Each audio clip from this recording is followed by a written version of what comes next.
Փաստինֆոյին նոր մանրամասներ են հայտնի դարձել քննչական կոմիտեի տնտեսական հանցագործությունների և մաքսանենգության գործերով քննության գլխավոր վարչության շենքից որպես իրեղեն ապացույց պահվող 590,000 ԱՄՆ դոլար գողանալու գործով։ Պարզվում է, այն եղել է շենքի 6-րդ հարկում պահվող միակ գումարը, որի մասին իմացել են վարչության բոլոր քննիչները,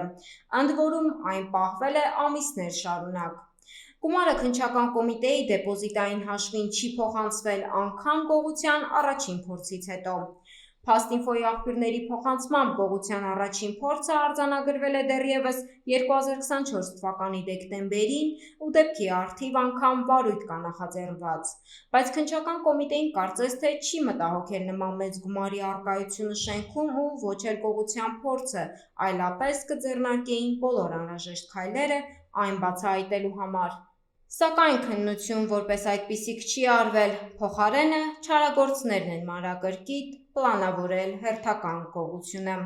Ինչպես արդեն հայտնել ենք, գողը քննչական կոմիտեի շենք է մուտք գործել քննիչի կեղծ անցագրով։ Մեզ հաջողվեց պարզել, որ դա տեղի է ունեցել աշխատանքային ժամին, մայիսի 20-ին ժամը 16:30-ի մոտակայքում ու ամբողջ գիշեր մնացել է այնտեղ։ Նույն անցագրով անձի երգն արձանագրվել է մայիսի 21-ին ժամը 08:30-ի սահմաններում, այսինքն նա շուրջ 16 ժամ մնացել է շենքում, հանգիստ հափշտակել գումարը, իսկ առավոտյան, երբ քննիչները սկսել են գալ աշխատանքի, նա հեռացել է։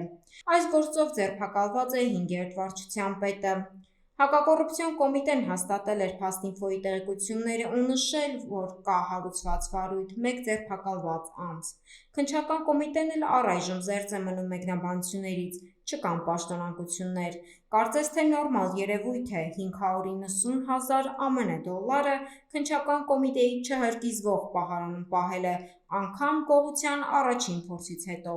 Գուցե հենց այդպես էլ պետք է լիներ, գուցե գումարը պահվել էր հենց գողության համար։